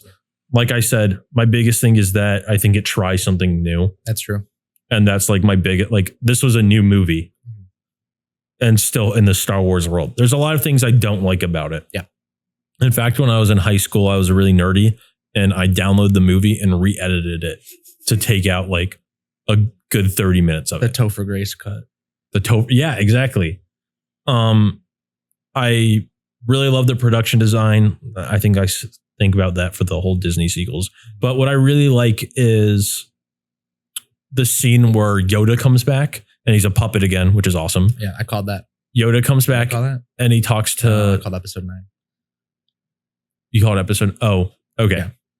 Yeah. My friend Matt. Shout out Matt. Called the Yoda coming back. Dude, shout out to Matt. I like that scene because he's kind of like talking directly to the audience where he is like, this is Star Wars. Like, this is important, but it's not as important as like we're pretending it to be. But I think he still respects I know a lot of people are going to. He's got that like old man whimsy too. Yeah. That he's Dagobah Yoda. He's episode 5 Yoda again. Yeah. And I remember like Luke Skywalker is so focused on the sacred texts. Mm-hmm. And Yoda's like, did you even read them? They're like not that good. What do you believe? Yeah. Like, what do you believe? Yeah. That's what is the important thing. What do I believe? No, like that's what he's saying. Sorry, your mic just cut for a second for me. It's also the best looking Star Wars movie, period, I think. I'd put Empire over it. Sure. Mostly because I think Empire has a way better atmosphere with like lighting, but production design. Plus, like the set pieces are the most gorgeous. Like the red room, the throne room, the crate assault is gorgeous. Yeah. Yes. The Holdo maneuver looks incredible. Yes. Even say what you want about the casino planet, but it looks good. Everything looks great. I have zero issues with any of the visuals in the Disney sequels. And I think The Last Jedi looks the best of the Disney sequels. But like I said, I just think that's like so good where they're just talking about like Star Wars is its old thing, but it's also a new thing. Mm-hmm. You can embrace both sides of Star Wars and it's still Star Wars. Yeah. I really like that messaging, but I understand why people, never mind. I don't understand why people don't. I think Rian Johnson is also, he's got something to say. Yeah. Which is what I respect. Even if I don't agree DJ, with what. Like with who? The whole Benicio del Toro. Oh, yeah. Yeah. DJ. I really love that part too. Where he shows people like. Are just in it for the money. Like, oh yeah, these guys are selling X-Wings to the Resistance, but they're also selling TIE fighters to the First Order. That's so good. Like, that's what Star Wars is. Yeah. Star Wars is politics. It's inherently political, yeah. Yes. The whole. And the original trilogy. Fascist. Yes, it is. But yeah, I love when he does that to Finn, when he shows him like all the rebel ships, like where they're coming from and stuff. It's the same people making it. Yeah, it's so good. There are for sure parts of Last Jedi I could totally understand why someone would absolutely hate. Yeah. But for me, it being something different and the whole Yoda sequence and Benicio del Toro's character, those are the goods that outweigh the bad for me. This is the one where Leia gets blasted into space? Yes, I hate that. I don't think you should survive space in Star Wars. No. I don't think you should be able to force pull yourself back. Yeah. I have no problems with her being force sensitive or showing the force, but that's just a little too far, in my opinion. Yeah. At least establish that like way earlier. Yeah.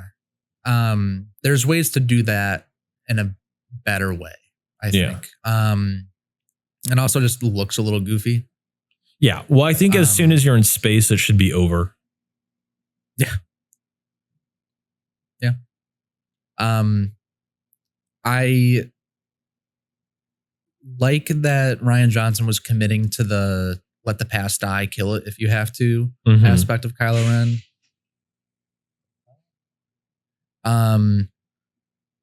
I like that. Like he killed his dad. He decided to try to kill his mom.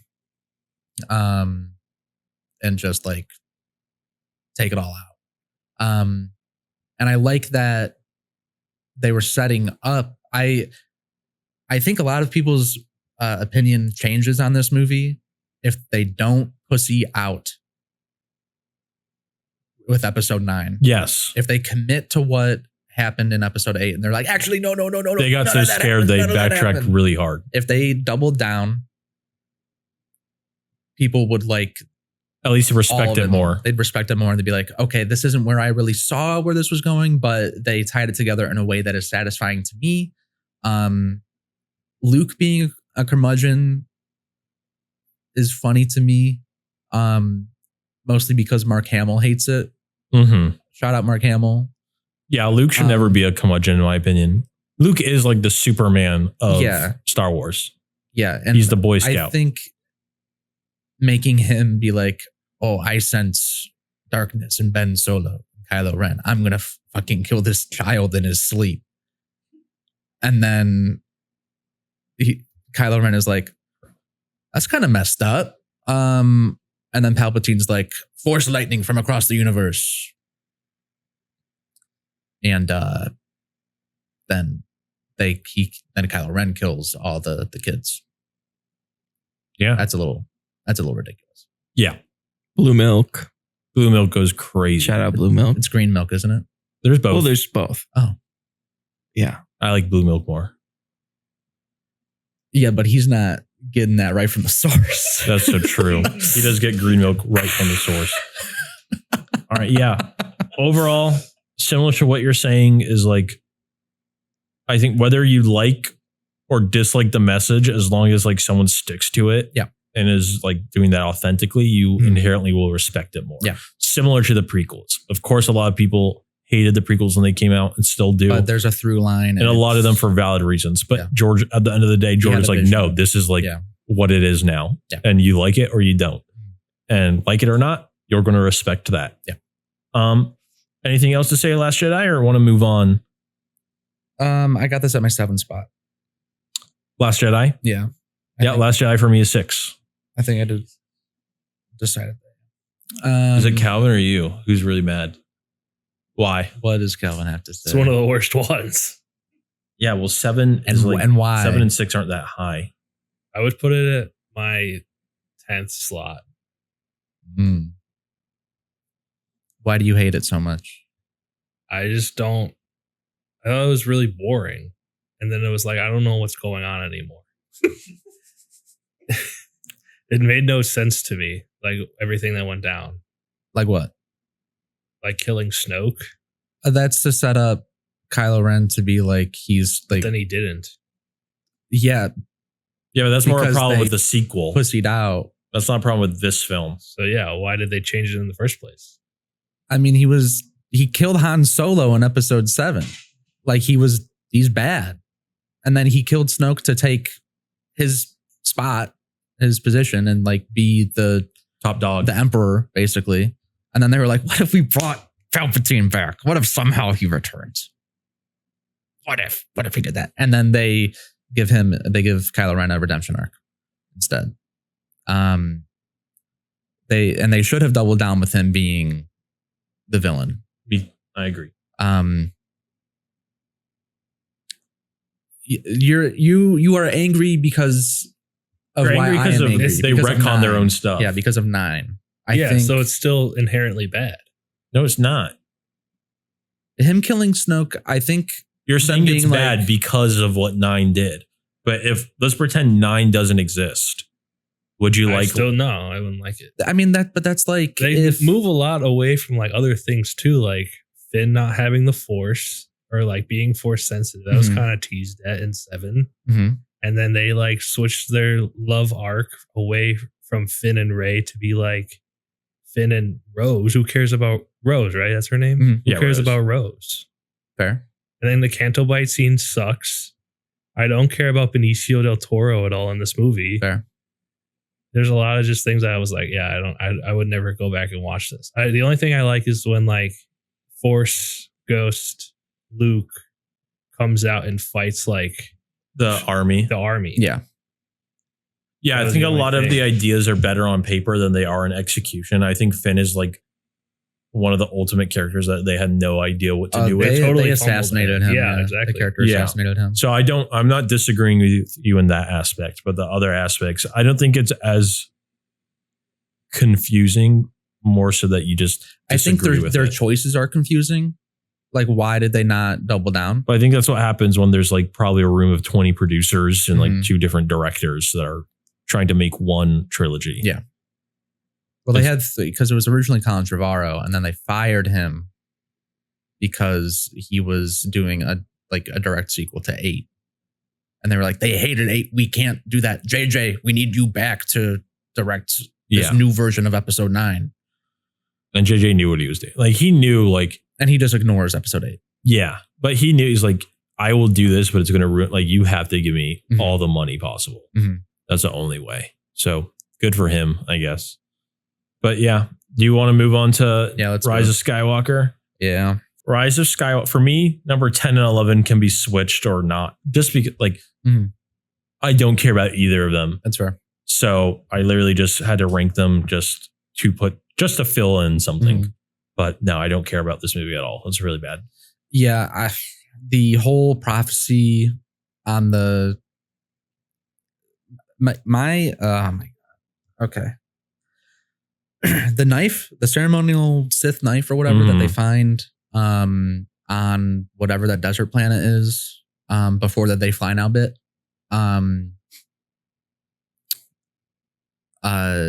That being a treasure map to the Death Star from episode 6. Yeah. Which this like thousands of year old knife is a treasure map to something that happened like 30 years ago. yeah. Are you kidding me? How dumb do you think we are? Yeah, everything's How dumb do you ridiculous. think we are? Somehow Palpatine returned. How dumb do you think we are? Are you kidding me? Somehow. They don't know. They figured it out. I guess. Revealed it in Fortnite too, by the way. Yeah, what the fuck is up with that? What did they say? Before the movie came out, you learned the lore drop of Palpatine returning and everything behind that in Fortnite. His like I don't like his it. message to the universe, like the Oh, yeah. Michael Jordan 2 words, I'm back. I don't like it in the movie, but don't they explain in the movie that there's like a cult that like clones him and resurrects him? There's Like, I'm not saying there's a Sith cult. I think the decision is terrible, but pretending like we don't know how is also but dumb it's because they just say it. like It's still a bad decision, but I'm tired of people pretending like they don't explain what happens. Literally the scene after we Yeah. see like there's machinery, like yeah, and they go through like all the failed clones, and Rey is the daughter of a successful clone. yeah, So that's she's dumb. a Palpatine, but also Palpatine is Anakin's father because he put Through the Force Immaculate in Conception. Shmi, and then so they're cousins. Who gives a fuck? This I shit think- is so. I think this it's- gets me. This one gets me angry because it's so fucking stupid. I think all of it is so stupid. I just get annoyed when people say like it's not explained. It is explained. It's a dumb explanation. It's dumb. It's dumb. It's but just it's fucking explained stupid. for sure. This is about as corporate as a franchise can get. Doing the release, like the lore drop, in like- Fortnite. like Palpatine's back in Fortnite. We don't Yeah. even see it in the movie. We have to go on IP the game that Disney owns a third Or you can of. just watch the movie and when the scene explains it. Yeah, but just they tried to do It's stupid. an integration and it fuck off. I'm tired of a lot of things like the Kill Bill stuff. I'm tired of Fortnite being like a part of like it's IP like the game lore dump and for other franchises. Star Wars is IP the movie. Like this is the my biggest issue with Rise of Skywalker is for sure how tremendously they fumbled Rey, and it really comes out and like it's just encapsulated perfectly when we meet Rey in Force Awakens. They're like, "What's your no?" It's just Rey. And now in this movie, she could have like she says Rey Skywalker, which is so dumb. But if she said like just Rey, she turns the same phrase of just Rey as in I'm no one into just Rey. Like I'm my own person and I'm proud of that. That's such a simple landing to stick to just say it's like mirrors the beginning with a totally different meaning and they fumbled it. Yeah. This is also this whole movie's a fumble. The Reylo fanfic. I can't believe they let them win. I can't believe they let them win. I can. Gross. I can for sure believe they let them win. It was like, terrible though. How loud. I also love when they kept resurrecting each other, kind of like they would like force heal each other back and forth. Sure. That was so silly. I think also when Ghost, Leia, and Luke show up at the end, they frame it. They frame it so shitty because Kylo Ren was supposed to be there, but they just moved them over so he's like just off screen. That's awesome. Also, so the yellow saber looks terrible too. I don't mind the yellow. So the orange, the yellow, it doesn't matter. That's fine. I hate all the CGI of like Leia doing parkour in Endor. Yeah, that was weird. I think why is so much on Endor? Too? Why does Han Solo, who's not a Force user, have a Force ghost? I do like that interview where they ask him like, "Did you come back as a Force ghost?" And he said, "What the fuck is that?" Yeah, Harrison Ford.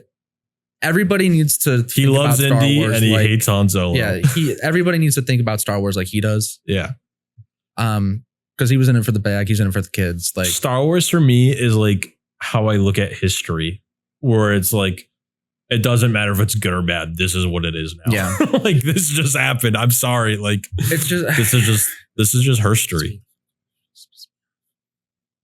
Rise of Skywalker is done. Do you want to move on? Number 11, the worst thing they've ever done until Boba Fett. I put it as number 10, which will set up like a interesting conversation. Anyway, moving on to now, we're going to do Rogue One. Where do you have Rogue One? I put it at number 5. Me too. It does.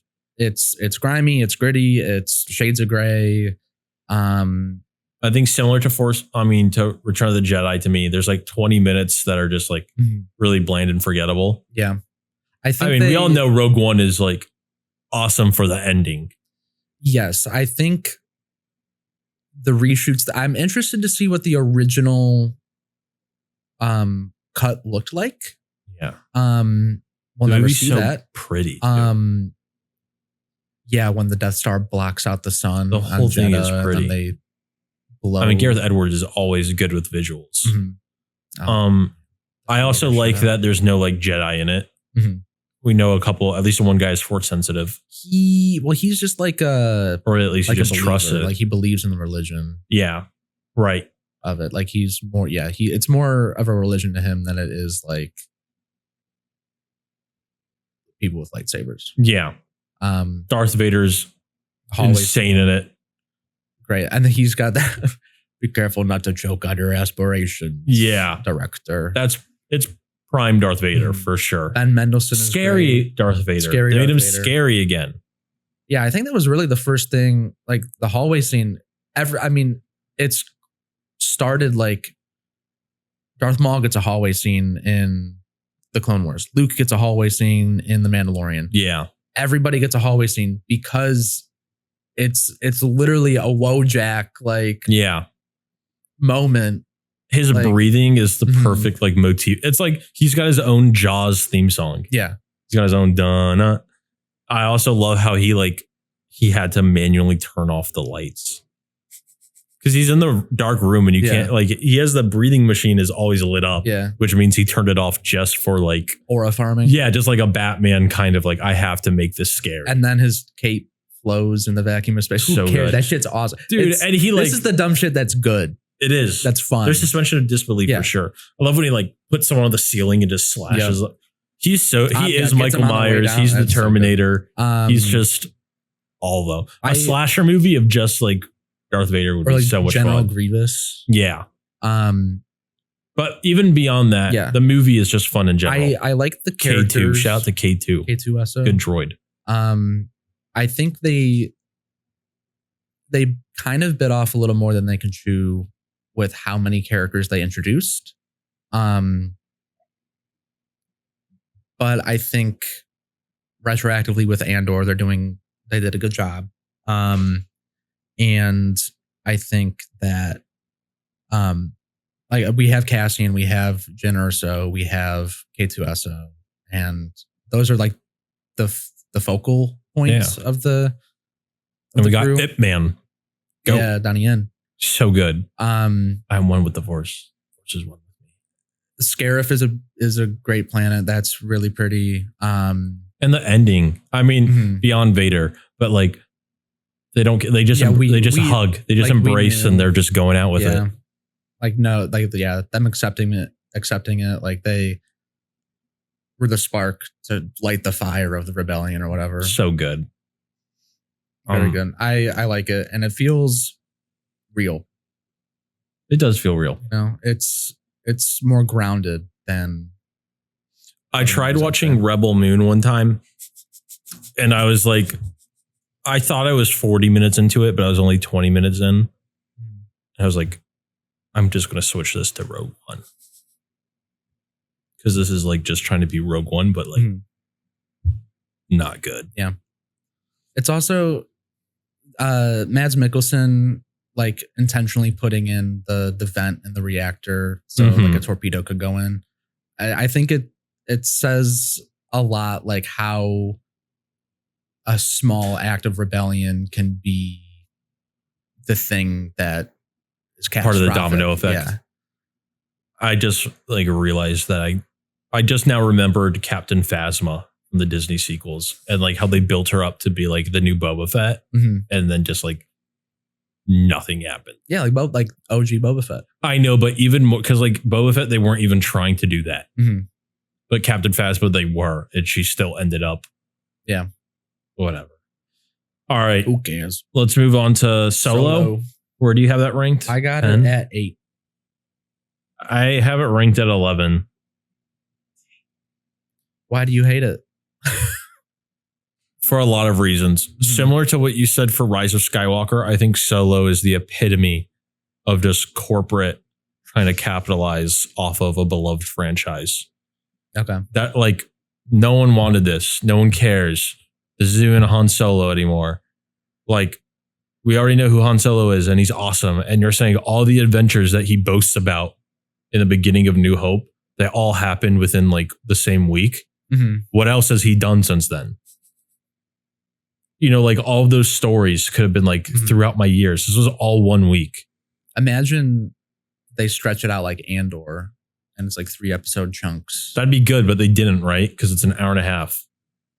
And they fired their 2 directors and then they got Ron Howard to do it.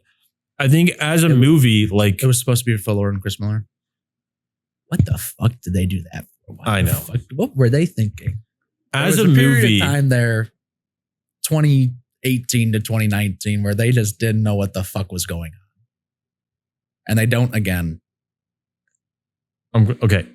As a movie, I think it's much better than something like Rise of Skywalker. Mhm. But just as this movie is only existing purely just for cash grab.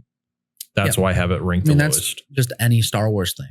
'Cause Yeah. No, it's like Pokemon. They could release the shittiest thing. Sure, you've but ever in a seen. lot of them, they don't like, And make $1 they billion. pretend, at least in the Disney sequels, they're like pretending we're going to make a story.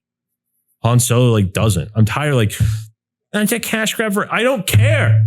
Stop being so annoying about this. This movie sucks. I'm tired of this. I'm tired of like all franchises are cash grabs. Sure, but at least put in effort.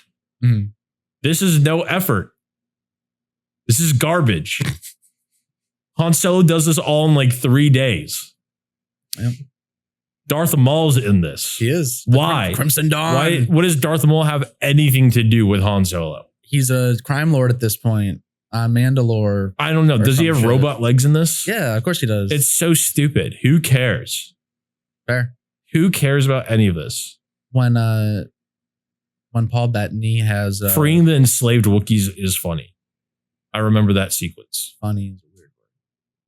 I'm saying it's funny that they wrote that. Oh. Like that this is like a plot point. Is Yeah. that like Chewbacca is working the mines? Yeah, Do you think that's like I think that makes sense. why? They gotta meet somehow. They're both on a prison planet. And you're at like, that point. mine just jumps in. What if he's a slave and Hans frees him? That's what you're like, well, they gotta meet somehow.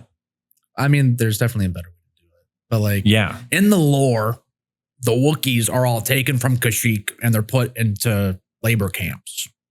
So it makes sense. In the Han Solo story, is that like part of the lore? No, or just this is the whole lore. The Empire goes to Kashyyyk. They Star Wars is so They- fun. traffic all the Wookiees to make them work Okay. in prison camps. And they help build the Death Star, basically. This is Like the stop. Geonosians. It's They still all build the Death stupid, though, Star and then Cody. they all get killed. This whole thing's stupid. He does Yeah, it's Star all Wars. of this. Star Wars is stupid. Okay, but you could say that about it's stupid. If I just said that about Rise of Skywalker, Mhm. that wouldn't fly. Huh? If you complained about Rise of I Skywalker just and I just said it's stupid, you'd Oh. be like, it's yeah. Why is it That's right. not stupid? That's what I'm saying. Okay. Is yes, I agree with you. Uh-huh. It is stupid. Yeah. That's why I'm angry. That's why I'm bringing So- this up. What is how do you want? Not exist. Okay. Don't exist. Okay. But I think if you're going to do a cash grab, at least pretend to do something, Mhm. not just like put all the stories that Han Solo references Mhm. in one monologue, Mhm. in one scene. Don't turn that into an hour and a half and get the Game of Thrones. Like, what is she doing in here? She's Kira. With a Q and an I and an apostrophe and an R and an A. Oh my God. I hate this. I saw this in Movie Pass and I hated it. When I went to go see it, the sound cut out in the climax. You're probably lucky. This isn't a movie that I'm going to watch ever. No, that's why it's number 11 for me. I'm also never going to watch Rise. episode 9. I'm just going to. Well, you don't get it because like all Star Wars is stupid. Oh. See, now You're don't you like right, it now? you're right. Yeah, you're so right. It's actually my number one. Can my we redo our stupidity. list? My number one's Solo. Number 2, Rise of Skywalker. Number Okay. 3. I don't have anything more to say. Solo, it's I just fucking because there's nothing to say about it because it's Fair. not a movie. It's content. like Boba Fett. Yeah, I never really even watched Boba Fett. I watched like the Oneer scene with Mando. That's all you need. That's all I need. Fuck Boba Fett. There's no scene that you need in Solo. The Sabak scene is fun. I don't even know what that is. What'd you just say? They gamble. How he wins the Millennium He Falcon. wins the Millennium Oh, Falcon. The story they referenced in Empire Strikes Back. Mhm. I'm glad that's Donald Glover's included. fun. I I'm wish he glad was in that more. I'm glad that story takes place in the same week of everything else Yeah. Han Solo does. Woody Harrelson. Do you think this it wouldn't surprise me if this took place like a month before he met Luke? He's just like brand new to this game.